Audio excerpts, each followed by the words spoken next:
Hey guys, it's Tila, and today I am back with another video. So today's kind of like a Q&A. So basically, actually no, it low-key is a Q&A. But I asked my friends to ask me questions, like icebreaker questions, like what would you ask people if you wanted them to open up to you? And some of them answered. So I have 17 answers, and I'm going to read them and answer them for you guys. And why I did this was because, like, the whole project, I have explained what it was to be vulnerable, but I've never shown it. And I think that if I show that it's okay to be vulnerable, other people might also show that it's okay to be vulnerable, especially when it's like to people that I barely even know. So that's that. So let's get on with the video. Okay, so question number 1. Oh, it starts off hard. Oh, my bobby pin is out of place. Okay, it starts off harsh. Okay. As-tu déjà eu ton cœur brisé? I don't know. Like, I think yes, but I don't think that it's in like the romantic context that most people think it is. I think it's mostly like family members and all that. Like, you know, the constant disappointment, or like when your mom says something and it's like, wow, that one hurt. Like, okay. So I think it's also in that context, or like when someone that you really love disappointed you and you're just like, I never expected that of you. Like, I thought that you were better than this. And you kind of feel your heart shatter into pieces, and then you like question yourself. I think it's more in that sense. But if it's in a romantic way, I feel like no. Or maybe because it's like, did I have attachment to that person? I did. Were we ever together? No. So do I really get like the satisfaction, the right to be heartbroken? So there's also that. I'm gonna go with yes, but more in the first context rather in the romantic context, because in the romantic context I'd go with more of a no. Quelle est ta plus grande peur dans la vie? Failure and losing my older sister. Failure because, well, my parents came a long way, and my mom came here, she had like no money. She worked hours on hours and hours. She went through a lot. So if I fail, it's like I let all that go in vain. I let that all go to the trash. She did it all for nothing. And also because like the main reason she did all that hard work was to give me and my siblings a better life. And also losing my big sister because I kind of no, I look up to her as a role model, and like we grew up together. We grew up as best friends. She also kind of like played the role of a mother in my life, like my second mom. So losing her would be absolutely devastating. Losing her would be basically like losing myself, because I am who I am because of her. She taught me a lot, the difference between right and wrong, and she has been there through me for everything. She has been there for me through everything. So losing her would just be the worst. I can't imagine what life would be like without her. So that is hands down my biggest fear. Yeah. I'm gonna stop because I'm gonna cry. Next is, comment tu penses que les gens te voient versus comment tu te vois toi-même? I don't know. Like, I very much have no idea, because I think in the past, well, I think slash know that in the past, people thought of me as quelqu'un qui genre faisait la batte, quelqu'un qui était comme, genre vraiment comme, like on site, not like I fight on site, but like very like, you know, hard to talk to, aggressive. I stained my shirt and it won't come off. Anyways, that's not the point. The point is, that's it. I feel like people thought that of me, and before I could ever get the chance to deconstruct that idea, we were all like pushed away by the like pandemic and stuff. So I'm pretty sure that people do still think that of me, for those who like don't really know who I am.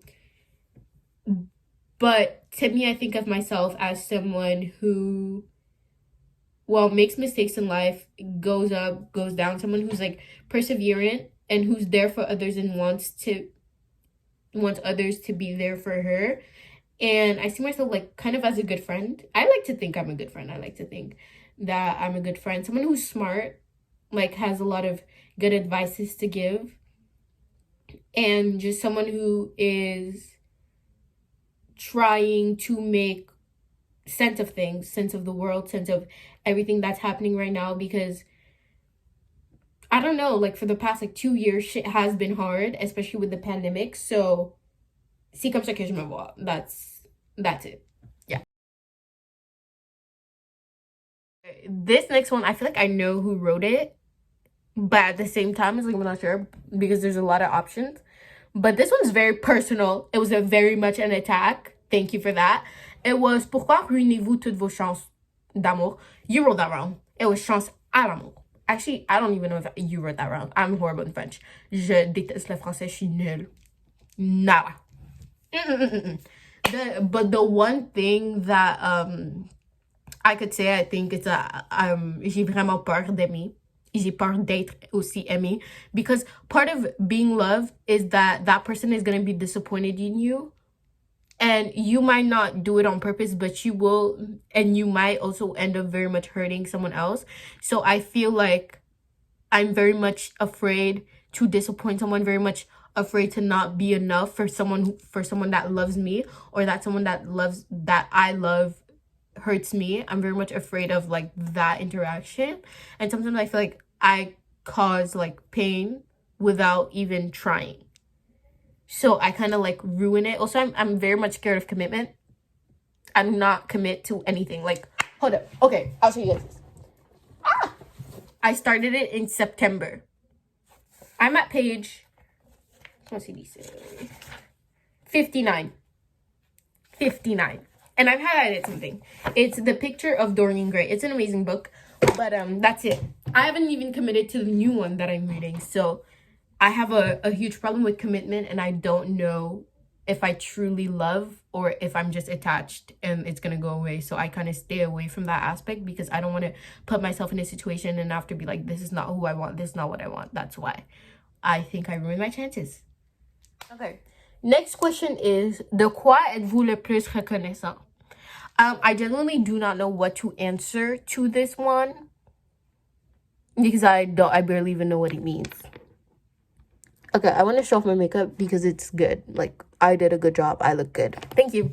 Okay, so the point is, the quoi je suis le plus reconnaissant, I think growth. I think as a person, I grew a lot, and sometimes I also think that I grew up a little bit faster than I should have. But I think growth, the ability to recognize my mistakes, the ability to just be human, the ability to recognize other people's mistakes and realize that they're human, and to be able to like forgive without anybody saying sorry. I think that's a huge part of growing, is to understand fully like other people. And I would say what I'm also mostly reconnaissant, c'est que je suis encore au pays. Okay, je vais même pas mentir, I have tried to quit this program so many times. It is a little bit exhausting. It really is. But the fact that I'm still here and I'm still standing and I'm taking hard classes and I don't do shit.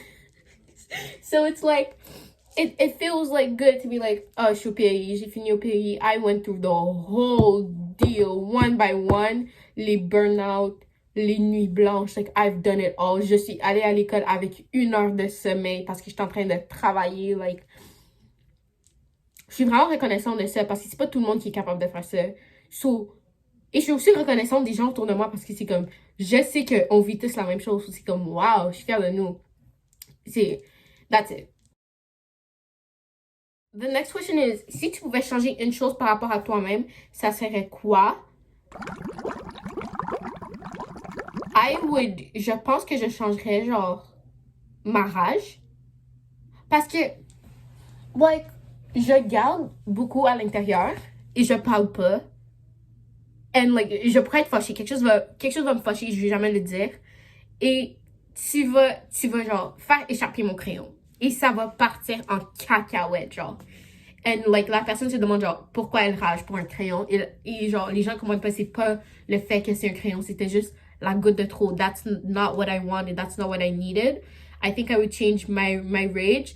Um, le fait que je suis pas capable de comme exprimer mes émotions, le fait que j'ai la difficulté à être ouverte aux gens, genre même à mes amis, genre je pourrais commencer quelque chose et comme non, je peux pas faire ça. Like, j'ai la peur que les gens me voient comme quelqu'un d'émotionnel because like dans ma like in my life I wasn't very much allowed to show feelings, especially as a child. It was like, why are you always crying, why are you always doing this, like that. So I got emotion, like to me I did the link that emotions were negative and made people angry, so I kept it a lot to myself, and that is like a huge detriment in my life right now.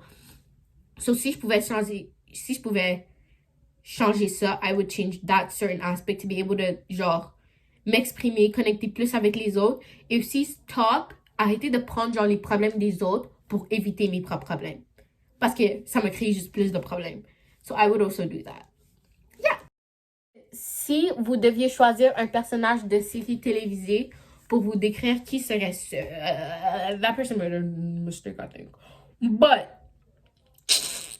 pour me décrire, ça c'est beaucoup, genre I don't really think que j'ai quelqu'un genre à me décrire avec, but TV like character that I find very relatable, that I see myself along a lot, and it's actually not just one. Wait, what's this? Oh, it's my charger. Okay. It's actually not just one, it's actually two. It's Jules from Euphoria and Cassie too. And I know it sounds very cliche because Euphoria is like trending right now, but when I watched the show, I cried like so much because it was like, I think that show really like opened my eyes up to myself, because it was like, that's exactly what you're doing now. Like for Jules, it was like she took Rue like in and like was like trying to fix her. And I have this huge thing where it's like, I'm gonna take you in and try to fix you. But Jules had already so many problems, and she didn't realize that creating that attachment to Rue only made it worse for the both of them. So yes, she was trying to help, but the fact that she was also using like Rue to fix herself and to forget her problems made it worse for herself.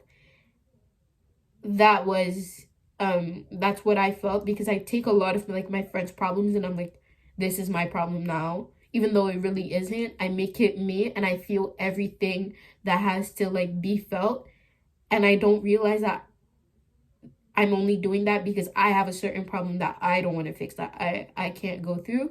So I think there's that. And also Cassie, because she relies a lot on validation and she hides a lot of like what she's going through, and in a sense they both abuse something. I don't abuse substances, but I will abuse of something. Well, abuse of a person. So their attention, I will abuse of sleep, I will abuse of a certain food. And I know that what I'm doing is not, I'm not doing it for like my pleasure and my comfort. I'm doing it to forget, to run from something. So I related a lot to both characters. So watching the show kind of like was hard, because it's like, it was a wake-up call. So yeah.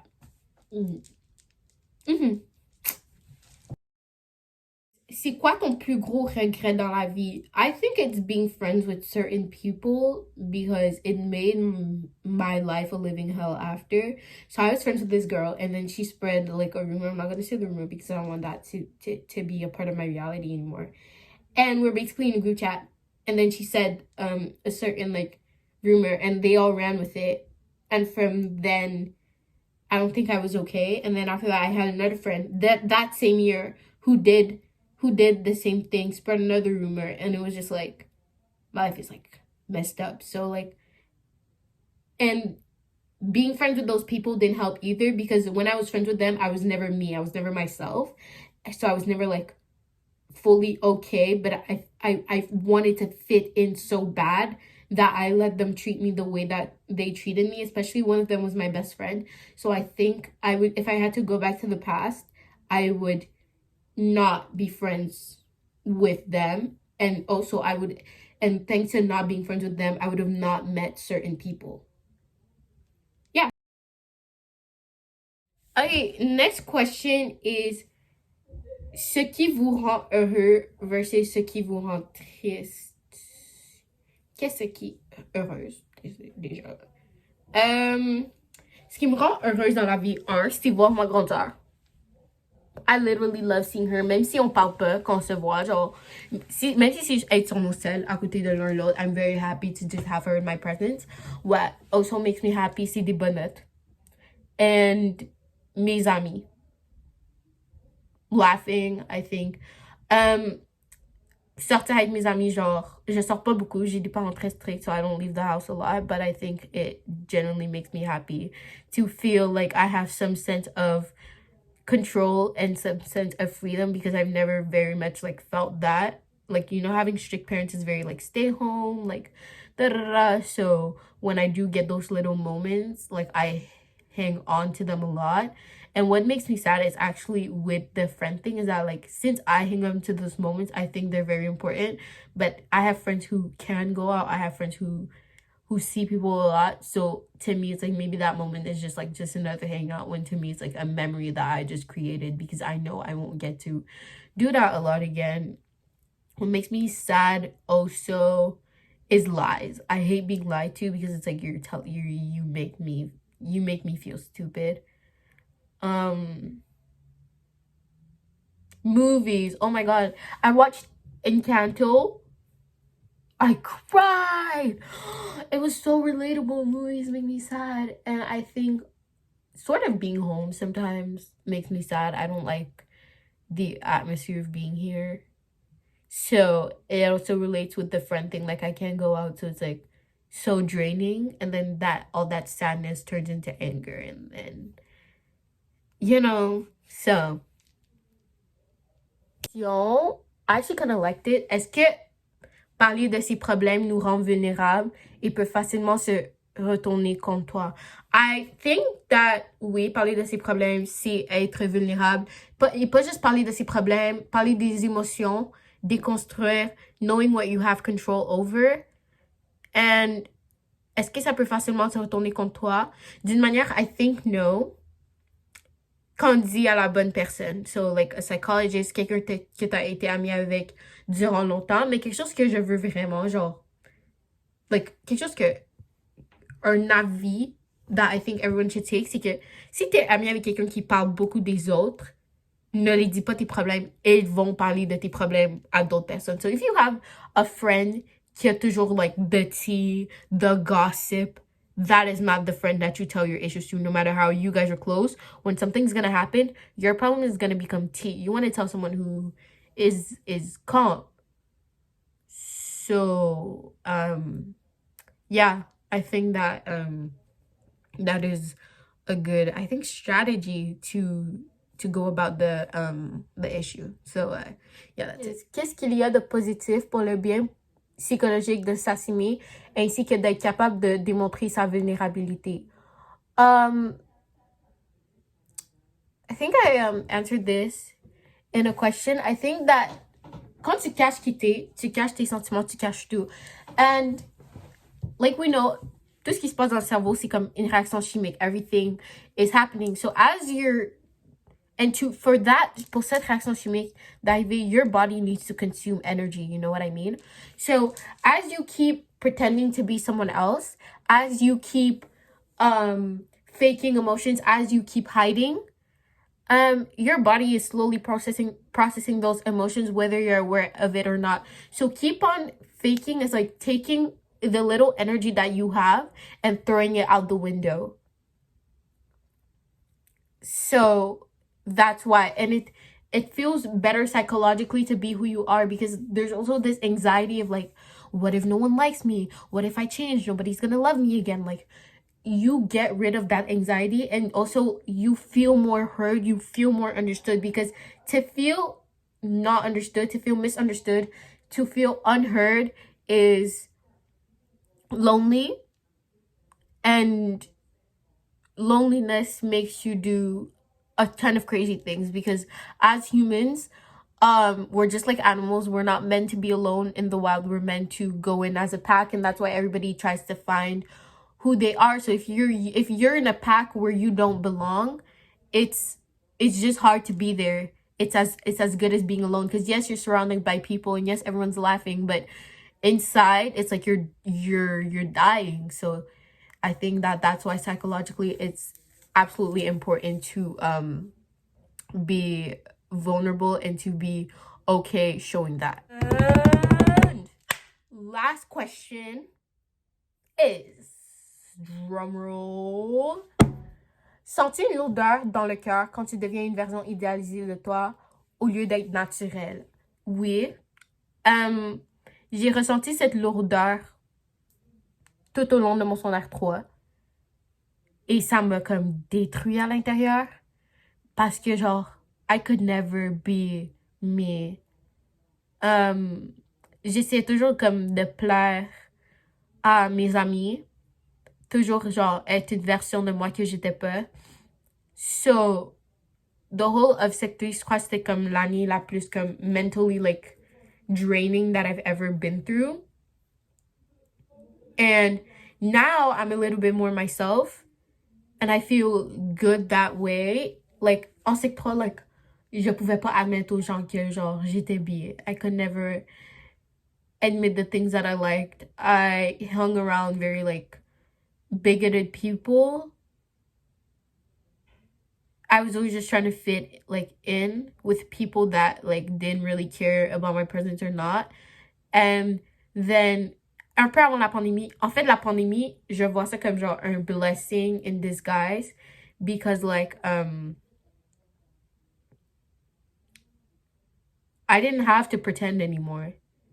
I was okay being Bertilla. I was okay being who I was.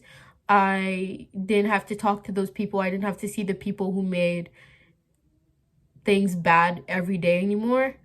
So and I could learn who I was, because before that I didn't know who I was. I was going through so much. I was refusing to like get help. I was falling into like the wrong crowds, going to the wrong people, doing bad things. And then when it started to get too much, I was panicking and my anxiety got horrible. School got harder. Like being in school, staying in class got so hard. I would leave to just like get a fresh breath of air. And so when I started being more natural, like my anxiety was like less bad. And that is great for me. So I think that that weight has been lifted, and that's why I encourage people to be very much yourself, because being someone else eats away at you, because at the end of the day, in your head, she knows like this isn't you, like change it up. So yeah, that's it. Okay, now that we're done with all the questions and the theatricals, I want to say this is the end of the video.